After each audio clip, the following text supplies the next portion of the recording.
The sun slipped through my kitchen window as I made breakfast, something I'd done almost every day of my 66 years. My hands weren't as smooth as they used to be, but they still worked just fine. If you're listening to this, please like the video, subscribe, and drop a comment about where you're tuning in from. Things had gotten more complicated since my daughter Emily and her husband Brian moved in 3 months ago, saying their apartment needed renovations. "Mom, could you make Brian's eggs over easy?" Emily called out, eyes glued to her phone. I adjusted my glasses and nodded. At my age, I knew when to argue and when to just go along. This was my house, bought with decades of work, but lately I felt like a guest in it. "My name is Margaret Hayes. I raised Emily alone after her father vanished when I was just 18. One night he promised marriage, the next morning he was gone. His family slammed the door in my face when I begged for answers. For 35 years I scrubbed other people's floors to provide for my girl. Every blister was worth it when she walked across that stage with her degree. Brian strolled in wearing his fancy robe, poured my coffee down the sink and sighed. "Too strong, Margaret. I like medium roast, not dark." My heart sank. "Sorry, Brian. I'll fix it next time." He had seemed charming when they first married.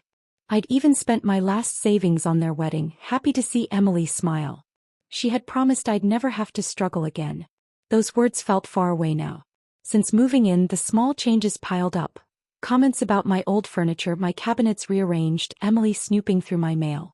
Last week she waved my bank statement and asked why I withdrew $200 in cash. I didn't tell her about the medication insurance didn't cover, or the habit I had of tucking savings into a tin in my closet. That morning they exchanged quiet glances. Then Brian said, "Margaret, we need to talk." Emily nodded. "Mom, you're getting older. We've noticed you've been forgetting things." I frowned, confused. My memory was sharp. They insisted I'd left the stove on, missed appointments. What they didn't know was I had canceled that doctor's visit after Emily borrowed money from my purse. Strangers started showing up. A doctor asking if I saw things that weren't there. A woman measuring doorways for a wheelchair I didn't need. One night I overheard Emily whispering on the phone, "She thinks this is temporary, but we're making it permanent. The house is fully paid off." My stomach knotted. Later, Emily's cousin Jenna, who worked at the county clerk's office, sat at my kitchen table with papers bearing my name. When I asked, Emily brushed it off as insurance paperwork. That night another doctor, Dr. Harper, quizzed me about the date, the president, counting backward by sevens. Then he asked about missing money. I thought about the $300 gone from my purse. Afterward, I overheard him telling them, "She shows mild confusion." I stood in the kitchen, clear-minded, listening to lies about me. Soon there were more whispered talks, more papers shuffled away. Then Emily said gently, "Mom, this house is just too big. The stairs must be hard for you." I steadied my voice. "I climb them every day without trouble." They kept avoiding my eyes as Emily said, "We think it might be better if you consider moving to a smaller place, somewhere with people your own age where there's help if you need it." I set the plate down, stunned. "You mean a retirement home?" I asked. "Not exactly," she hurried. "A senior living community, your own apartment, activities, friends." "This is my home," I said. "I've lived here 30 years. I raised you here." She sighed like I was being difficult and walked away. That night I opened an old photo album and watched my life in pictures. Emily as a baby, her first steps, kindergarten in the little uniform I ironed, her high school and college graduations I worked extra shifts to afford. I remembered walking her to school because we couldn't pay the bus fare, polishing her shoes until they shined, other mothers arriving in nicer cars, looking at my patched dress and calloused hands with pity. But when she kissed my cheek and said, "Thank you, Mom," I believed every sacrifice had been worth it. Where had that daughter gone? The visits from strangers kept coming. More healthcare people, more whispers, more claims about my forgetfulness, and steady pressure to change my living situation. Emily started helping with my bills. Brian took my car keys saying the engine light needed fixing, and then did nothing. My world was getting smaller, boxed in by the ones who should have been protecting me. Then one Tuesday afternoon they left early for work. The house felt lighter without them. I made chamomile tea, sat in my favorite chair, and my phone chimed with a voicemail from Emily. I hit play and froze. Her voice, irritated and cold, said to Brian, "I can't take having my mother in this house anymore. She's a nuisance. He gets into everything. We're already spending so much on her." She talked about a place on the outskirts for $800 a month. Exactly the amount I'd been giving them. She mentioned checking the house papers. It's in her name, but Jenna explained how we can transfer it to our name without her noticing. Maybe $500 in bribes and fees, but it's worth it. In that instant I understood Jenna's visits with folders, the measurements of my doorways, the doctors who'd come to check me. It was all a plan. Declare me incompetent, get guardianship, and take the house I'd paid for my whole life. Emily kept going, telling a stranger at the St. Francis Care Center that I had early-stage dementia and that she'd already signed preliminary admission papers. My legs gave out. My daughter had lied to a doctor, signed me in without my consent, and treated the whole thing like arranging a vacation. Brian's voice rumbled with approval in the background. He, the man I'd welcomed as a son, was helping them. Emily laughed and said I'd never suspect a thing, that I still thanked them for taking care of me when she took my breakfast in bed. Then she talked numbers. With the $485,000 the house was worth, they could pay debts, pay off the car, even go to Europe. She added casually that life insurance was in their name and if something happened to me at the home, it wouldn't be so bad. Those words froze me. They had turned me into an investment, my life and my death calculated for profit. The voicemail ended with them joking about dinner plans, as if they'd just arranged a vacation, not destroyed the life of the woman who had given them everything. I sat on the kitchen floor, clutching my phone, replaying Emily's voicemail again and again, praying I'd misheard. But each time the words hit harder. That night I couldn't eat, couldn't sleep. I walked through the house, touching every photo and object, realizing all I'd planned to pass lovingly to my daughter would instead be stolen or thrown away. Somewhere in that darkness, grief hardened into determination. Emily thought I was an easy target, but she forgot who raised her. As dawn broke, I sat with untouched coffee, memories racing through my mind.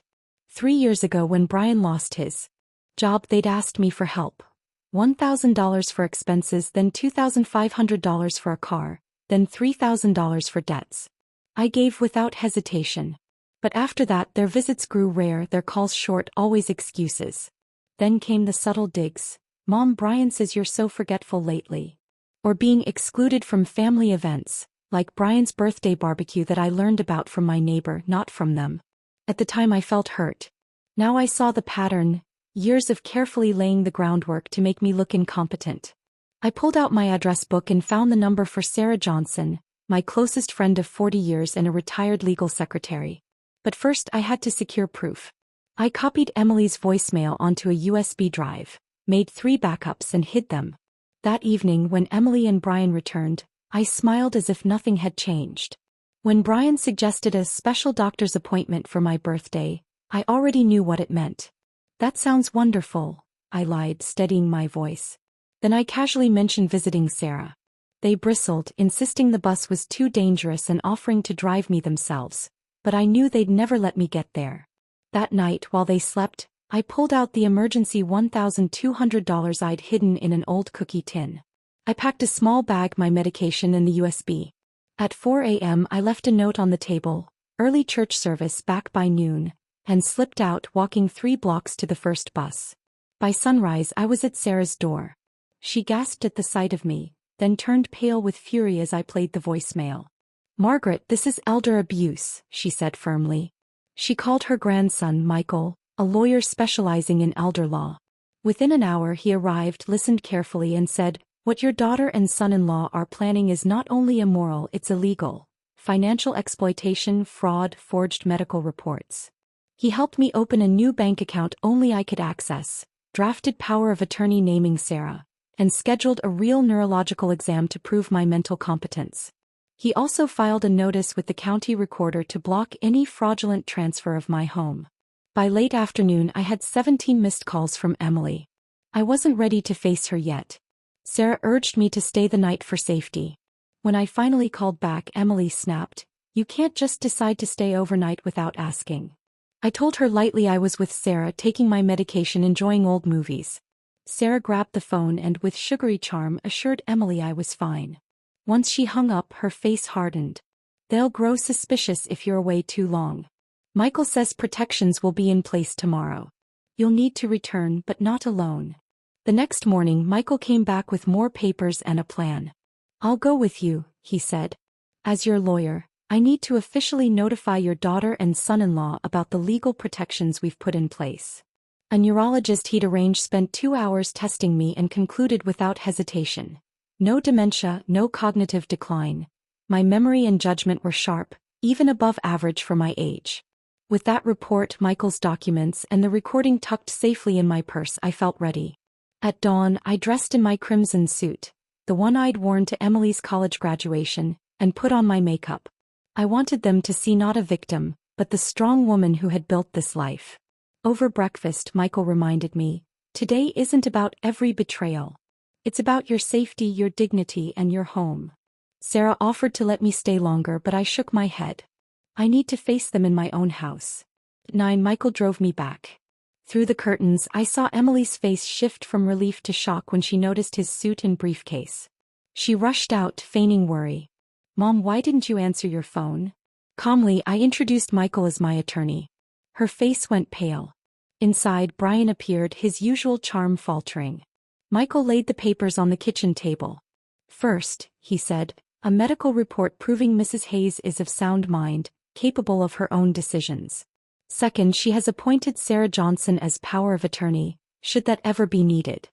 Third, any attempt to sell her home, access her finances, or remove her without consent will result in immediate legal action. Emily's hands shook. Brian bristled, insisting it was a family matter, but Michael stayed firm. This is a legal matter. Reluctantly, glaring, they signed the acknowledgments. Then Michael slid one final document across the table. A formal notice to vacate the house within 30 days. Emily gasped. Evicting your own daughter? I reminded her the arrangement was temporary, and their apartment should have been ready by now. Her tears dried instantly, her face hard and cold. You'll regret this, Mom. I stood taller. On the contrary. For the first time in months, I know exactly what I'm doing. After Michael left, silence filled the house. Emily and Brian shut themselves in the guest room, whispering angrily. I sat in my kitchen, my heart pounding but my mind steady. For now, I had stopped them from taking my home or locking me away. The voice message, proof of their lies, remained in my purse. A weapon I hadn't revealed yet. That moment would come. I was Margaret Hayes, 66 years old and no one's victim. Emily and Brian moved through the house like ghosts, whispering until I walked in, then falling silent. They hadn't expected me to fight back. But as long as their cousin Jenna worked at the clerk's office, my home wasn't truly safe. When they left for groceries, I called a cab and went straight to the county building. Inside, I spotted Jenna at her desk. Her face drained when she saw me. Aunt Margaret, what are you doing here? I asked for a private chat, and reluctantly she led me to a conference room. I placed my phone on the table and pressed play. Emily's voice filled the room. Carol already explained how we can transfer the house without her knowing, about $500 in bribes and fees. By the end, Jenna had sunk into her chair, pale and shaken. She stammered excuses. Emily had told her I was confused, that I wanted the house in their names. She admitted Emily paid her $2,000 to help with paperwork. Then, voice cracking, she confessed she had planned to backdate documents and slip a transfer through under family exceptions, using fraudulent medical reports. I leaned forward. Jenna, I've just been cleared by a neurologist. I have no cognitive decline. What you were planning is fraud. It could cost you your job, even send you to jail. She started crying, begging me not to ruin her life. I laid out her choices. Turn over every document, write a statement detailing exactly what Emily and Brian asked, and flag my property records so no changes could happen without me. And my attorney present. Desperate, she agreed. For an hour she showed me drafts of transfer forms, falsified powers of attorney, and the backdated paperwork. She printed copies, deleted the files, and wrote a signed statement. As she handed it over, eyes red, she whispered, I never meant to hurt you. I thought Emily was helping you. I gathered the papers and stood. That's the power of manipulation. It makes people believe lies are good intentions. I hope your children grow stronger than this. Outside, sadness mixed with strength. Another betrayal exposed, but another layer of protection secured. I called Michael from the cab. He sounded pleased. Jenna's statement tied Emily and Brian directly to fraud. This strengthens our case, he said. We can press criminal charges for elder abuse and fraud, or go civil for damages and a restraining order. It depends on what outcome you want. I stared out the window at families in their yards, ordinary lives untouched by treachery. Part of me wanted justice. Another part whispered, she's still your daughter. Michael's voice softened. You don't need to decide today. The taxi dropped me at my driveway and the word safe echoed in my mind. Was I really safe in a house with people who had plotted my downfall? Emily's car sat out front. No groceries in hand, just lies. Brian opened the door before I touched my key, his face plastered with fake concern. Margaret, where have you been? You can't disappear like that, not with your condition. I stepped past him. And what condition would that be? He faltered. Emily hurried in from the kitchen, all wide eyes and false worry. Mom, thank God you're okay. We were about to call the police. I set my purse down, removed my gloves slowly. I had business at the county clerk's office. A very interesting talk with Jenna. Their silence was answer enough. The next morning they whispered frantically in the guest room. I dressed in a blue blouse that gave me confidence. At 10 sharp Michael arrived. Emily rushed to greet him, sugary sweet as if yesterday hadn't happened. Mr. Davis, nice to see you again, she purred. He followed her to the kitchen where I waited. He laid documents on the table. First, a cease and desist. No more discussing Mrs. Hayes's health, finances, or living situation without her written consent. Second, a formal complaint has been filed with the medical board about those sham evaluations. Third, amendments to her will and directives. You and your husband are removed as proxies. Sarah Miller is now power of attorney. Emily's mask cracked. Sarah? That meddling old woman? She barely knows Mom. I set down my teacup. Sarah has been my best friend for 40 years. She was there the day you were born. She knows me better than anyone. Emily's eyes filled with tears. Mom, please. We're your family. We want what's best. Is that why you plan to put me in a home and steal my house? I asked quietly. I pulled out my phone. Shall I play the voicemail again? The one where you said you wouldn't mind if I died because you'd get my insurance. All color drained from her face. She collapsed into a chair. It was just talk, she stammered. Michael cut in firmly. Mrs. Wilson, I advise you to stop speaking. Anything you say may be used in legal proceedings. Brian finally slunk from the hallway. What do you want? Money? We don't have any. That's why he stopped, realizing what he'd admitted. Needed my house, I finished. Needed my death benefit. Michael straightened. At this point, Mrs. Hayes has ensured her legal protections. Further actions will be considered. You have 30 days to leave, I added. Though I'm considering shortening that to 14. Emily protested, rent, deposits, excuses. I cut her off. You already have a place. That apartment never needed renovations. Their guilty glance confirmed it. Michael then addressed me gently. One more matter. The neurologist noted serious health concerns, high blood pressure, malnutrition. I nodded. I've scheduled follow-ups. What I didn't say was the truth. My health had crumbled since they'd moved in. Pills had gone missing. I'd been forced to ration. Meals had grown irregular. They often mocked my cooking, leaving me alone while they dined out. Michael took note. We'll document these health changes, he said. Emily's face paled at the phrase elder abuse. I signed his new protections, each stroke of my pen reclaiming ground they had stolen. Before leaving, Michael handed me a card. Dr. Nina Winters. She specializes in elder abuse recovery. I recommend you call. I promised I would. The house fell into uneasy silence. Emily locked herself in the guest room, while Brian lingered in the kitchen, helping himself to my expensive scotch. You know, Emily really does love you, he said. This wasn't her idea. I asked whose it was. He admitted their debts, credit cards, a second mortgage, and how my paid-off home looked like salvation. So you chose to declare me incompetent and steal my house? I asked evenly. He shrugged.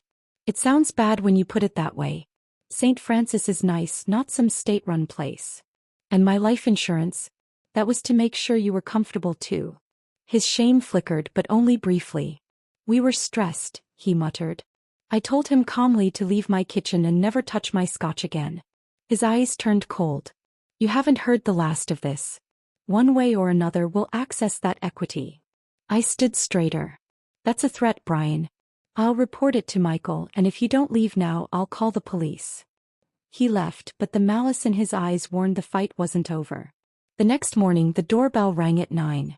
Through the peephole, I saw Michael, 2 officers, and a woman in a business suit. Emily, still in her robe, rushed from the guest room. "Who's there?" she called nervously. "Michael," I answered. "And some others." Her face drained. "Don't open it. Let me get Brian." "This is my house," I told her firmly, opening the door. "Mrs. Hayes," Michael said. "These officers are here at my request.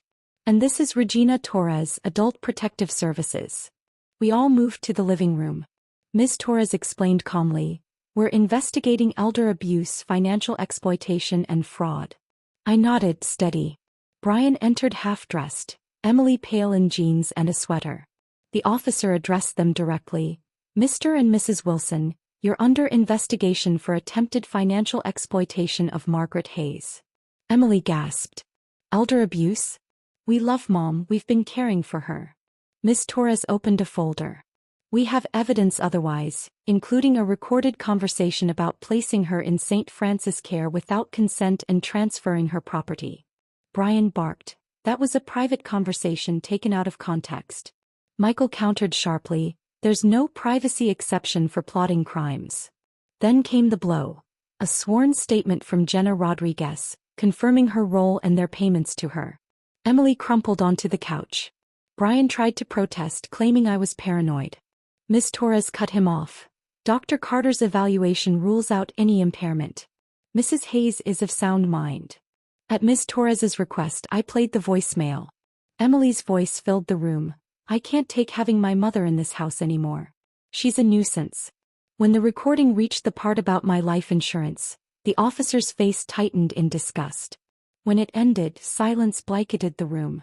"Mrs. Wilson," the officer asked, "would you like to explain this?" Emily raised her tear-streaked face. I was frustrated, overwhelmed. I said awful things I didn't mean. We were under pressure. And the house transfers. The fraudulent medical reports. Miss Torres pressed. Emily faltered. There were no excuses left. "Were those things you didn't mean too?" I asked softly. Emily finally met my eyes. "Mom, please," we were desperate. Brian lost his job, we're drowning in debt. The house payments, the cards, it was crushing us. At first we really were worried about you living alone. But then, things changed. "So it was about money," I said. All the concern moving in to help. "It was about my house." Brian stepped forward, jaw tight. "I'm not going to grovel like Emily. Yes, we needed money. Yes, we saw an opportunity. But let's not pretend Margaret is some innocent victim here. She's been guilt-tripping Emily her whole life. I scrubbed floors so you could go to college. She's made her feel indebted forever." The accusation stole my breath. Had my sacrifices felt like a burden to my daughter? My voice wavered. "That's not true." Michael cut in, voice firm. "This is classic gaslighting, shifting blame to cover abuse. And it stops now." Ms. Torres nodded. "Based on what I've seen, I'll be recommending immediate intervention. Mr. and Mrs. Wilson, you have 72 hours to vacate this property. Not 30 days, 72 hours. A restraining order will also prohibit contact with Mrs. Hayes while this investigation continues." Emily cried out, "That's impossible. Where will we go?" "That's not her concern," Ms. Torres said firmly. Brian's face darkened. "This is outrageous. You can't just throw us out based on a recording and the word of a confused old woman." The officer stepped closer, his voice sharp. "Sir, watch your tone. Threatening or insulting her will only make your situation worse." Emily suddenly stood. "I need air," she whispered before slamming the front door. Brian glared at me, eyes cold. "You've destroyed your relationship with your only child. I hope it was worth it." "No, Brian," I said quietly. "She destroyed it when she decided my house was worth more than my freedom and dignity." After they left, I sank into my chair, drained. "What happens now?" I asked Michael and Ms. Torres. "They'll be out within 72 hours, she assured me. "The restraining order will protect you. Criminal charges, that depends on how far you want to go." I closed my eyes. "I don't know yet. I need time." Michael squeezed my hand gently. "That's fine. Today we focus on one thing: your safety. Matthew's words about emotional blackmail lingered in my mind. Had I burdened Emily with guilt? Ms. Torres reassured me gently. There's a difference between a parent mentioning sacrifices and using them as a weapon. Nothing suggests you did the latter. This is manipulation meant to make you doubt yourself. Her calmness helped, though the sting of his accusation stayed with me. When the door closed behind them, the house felt strangely empty but lighter. In 3 days Emily and Brian would be gone, the immediate threat removed. But the deeper wound, betrayal by my only child, would take far longer to heal. The next morning I woke to my phone buzzing non-stop. 12 missed calls, dozens of texts, endless notifications. Confused, I opened my messages. Barbara, are you okay? Lauren posted about your memory problems. We're praying for you. My stomach dropped. I opened Facebook and there it was, shared over 50 times. Heartbroken today. My mother is suffering from advancing dementia. She's become paranoid, accusing us of terrible things. She kicked us out when all we wanted was to care for her. Please pray for us. If you see her, be patient, she may seem confused. Beside the post was an old Christmas photo where I looked tired and frail. The comments were full of sympathy for Emily, not me. She had twisted the story, painting herself as the loving daughter and me as the confused elder. The doorbell startled me. Through the peephole I saw my neighbor of 20 years, Mrs. Parker, holding a casserole. I opened the door, forcing a smile. Good morning.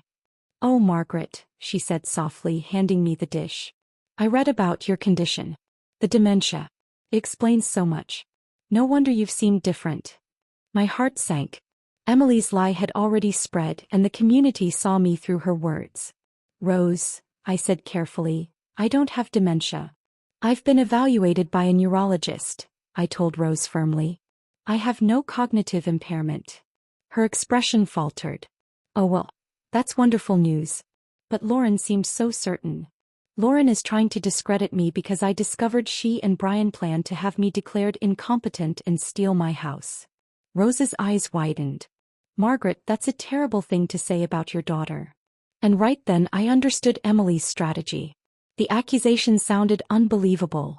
Exactly what people would expect from someone with dementia. I have proof, I said, reaching for my phone. But Rose shook her head, retreating. I wouldn't want to intrude on family matters. Thank you for the casserole, I said, weary. After she left, I called Michael. They're discrediting me online, I said, voice shaking. Emily posted that I have dementia. My neighbor brought food like I was already an invalid. I feared this, Michael replied. Social media is powerful. But we have evidence. We won't fight with emotions, we'll fight with facts. By afternoon, our counterattack was underway. Dr. Carter issued a formal statement. I showed no signs of impairment and even scored above average for my age. Sarah posted a fierce defense, sharing photos of me from our church fundraiser last week. Smiling, alert, clearly engaged. The image clashed starkly with the old, frail photo Emily had chosen. But the most surprising response came from Jenna. Perhaps seeking redemption, she posted a public apology. I was part of Emily and Brian's plan to have Margaret Hayes declared incompetent so they could take her house.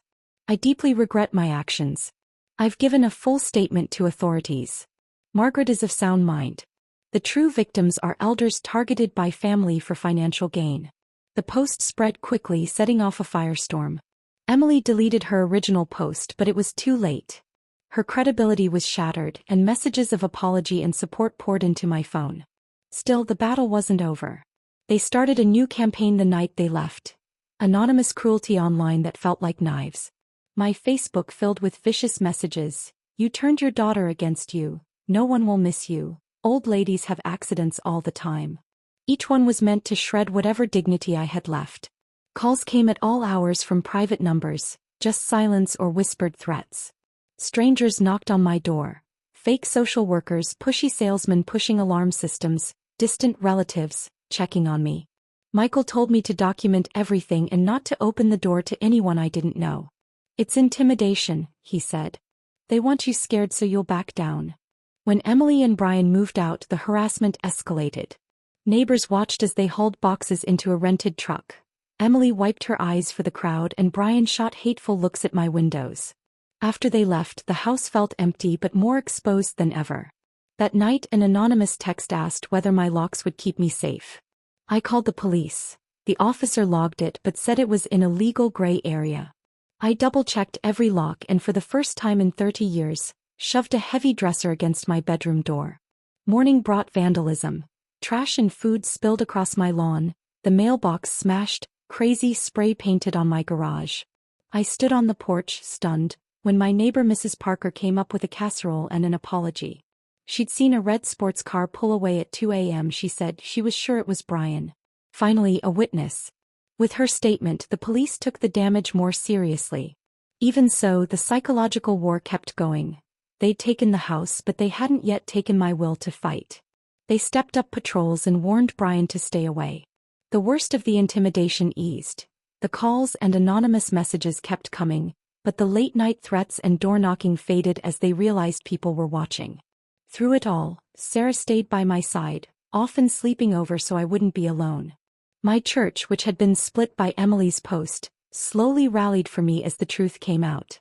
One evening, Sarah and I sat on the porch with tea watching the sunset, a small piece I hadn't had while they lived here, when an email arrived from St. Francis Care Center.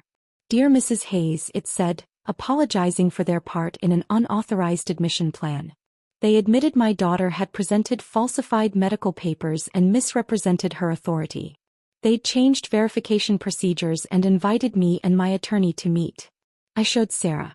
He squeezed my hand. This helps, she said. It proves what happened. I thought of other elders who might not be so lucky, and Sarah suggested I tell my story to help them. Her words planted an idea that would grow into something bigger than my fight to keep my home. 3 weeks after Emily and Brian left, a brutal anonymous letter showed up in my mailbox. It called me a failed mother, said no one would miss me, and accused me of ruining my own life by working as a maid. Each line was meant to break me. That night I sat on my kitchen floor, the same place I'd first heard the voicemail, and cried harder than I had since Mom died. The betrayals, the public shame, the loss of my child, the constant fear. It all collapsed on me. In that dark hour I almost gave up. Maybe I could drop the charges, forgive them, and try to rebuild. Maybe I'd misunderstood. Maybe they loved me in their own way. But even as those thoughts rolled through me, something else was there. The memory of every sacrifice I'd made so my daughter could have a better life. I wasn't ready to erase that. Not yet.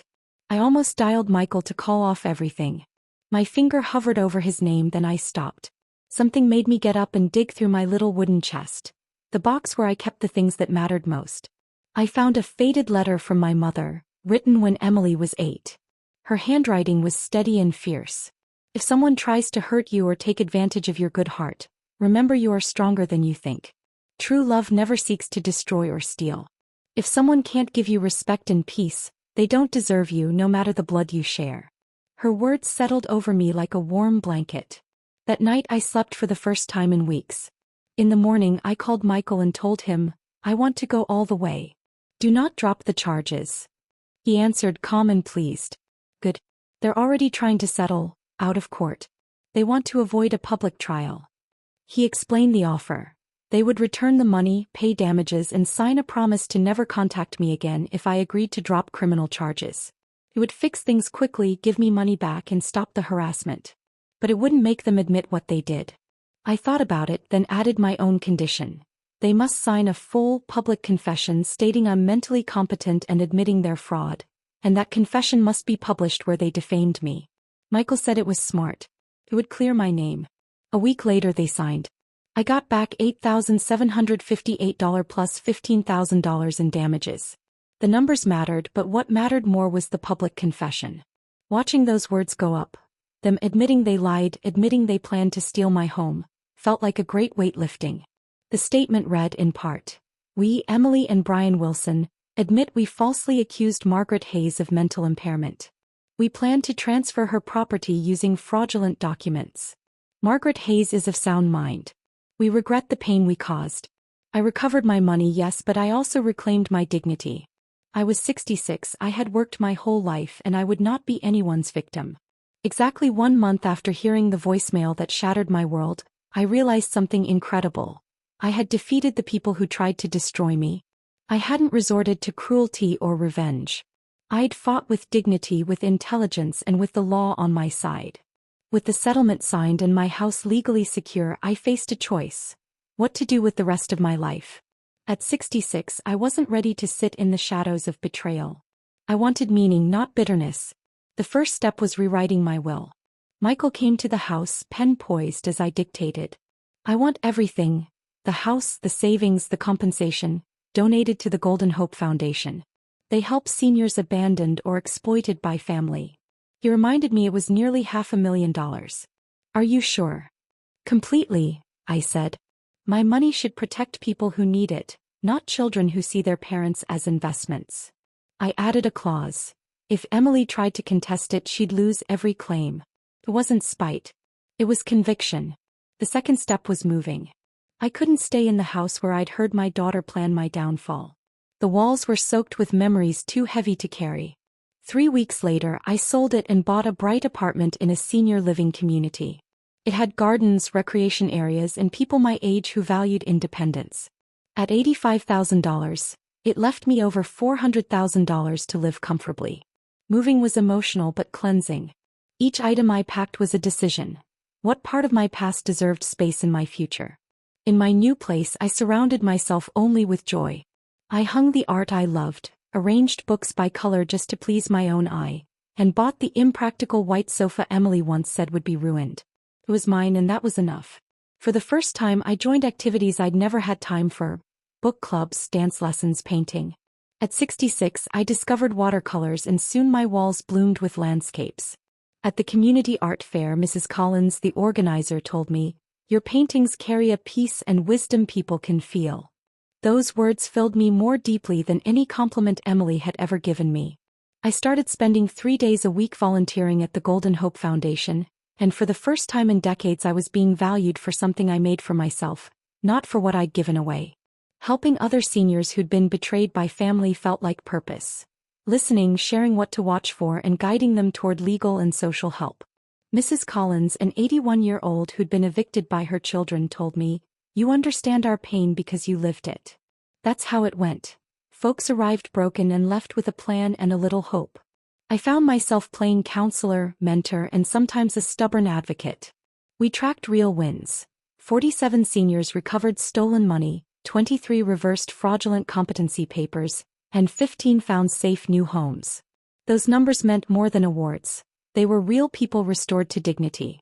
I also taught small workshops on spotting exploitation, how to document abuse, and when to call authorities. My story became a tool, not just a wound. On a quieter level, I discovered a new self-worth. For 66 years I'd measured myself by how much I could give. Now I learned my value didn't come from sacrifice but from being true to myself and keeping healthy boundaries. I painted, I read, I joined book club debates, and I loved arranging my books by color just because I could. Those little rebellions felt sweet. Word of Emily and Brian reached me in bits. They'd been forced into a cheaper apartment. Brian lost promotion chances and took lower-paying work, and Emily picked up a part-time job to pay debts. Their marriage frayed without my house as a safety net. They blamed each other, fought, and shrank from the community that had watched them. It didn't give me pleasure, only sadness for the choices they made. Greed had poisoned them both. One unexpected consequence of our investigation was another form of justice. Michael dug up evidence they'd underreported income for years. Unreported side jobs, undeclared online sales, stuff that would interest the IRS. It wasn't revenge I wanted, but seeing the truth come to light felt right. My work at Golden Hope grew from personal recovery into a mission to protect others from the same kind of betrayal. Those undeclared incomes explained everything. How Emily and Brian kept up their lavish lifestyle while crying poor to me. I told Michael it was my duty to report them. "We all have to contribute fairly to our country," I said. A week later, the IRS opened a full audit. They uncovered $22,000 in unpaid taxes, which ballooned into $35,000 with penalties and interest. With no money to cover it, Emily and Brian had to sell their car, pawn Emily's jewelry, and take out crushing loans just to avoid criminal charges. The second wave of justice came from the clerk's office. Michael and I passed along evidence of a whole network of corruption, not just Jenna. 6 employees were fired, 12 cases of stolen property uncovered. The scandal exploded in the papers. My daughter and her husband were on the front page with headlines like, "Children plot to steal 66-year-old mother's home." But the sharpest justice was social. Emily's boss at her marketing firm told her flat out, "We can't have employees tied to fraud scandals." He didn't fire her, but he demoted her, stripped her of projects, and froze her chances of promotion. Brian's supervisor was harsher. "If you'd rob your own family, how do we trust you with us?" he asked. Brian's career stalled overnight. Even worse for them, friends and family turned their backs. Brian's sister screamed at him in front of neighbors, "How could you do this to a woman who only loved you?" Emily's mom's circle vanished. Other women whispered if she'd betray her own mother, what wouldn't she do to us? Even at the grocery store, people pointed and muttered. Me. I hadn't lifted a hand in hate. Every step had been legal, fair, and necessary. Their ruin was built by their own choices. All I did was refuse to be silent. 6 months after the voice message that changed everything, I ran into Emily at the mall. She looked years older than her 35. When she saw me, she broke down. "Mom, please forgive me. We've lost everything. Isn't that punishment enough?" I met her eyes, steady. "Emily, I didn't punish you. Your own choices did. For 35 years I was your mother without condition. For 3 months you planned to destroy me. I forgave you for my own peace, but forgiveness isn't forgetting. It isn't giving you another chance to hurt me." I left her crying, walking back to the life I had built on dignity, not fear. Thanks for listening. Don't forget to subscribe, and if you've been through something like this, share your story in the comments.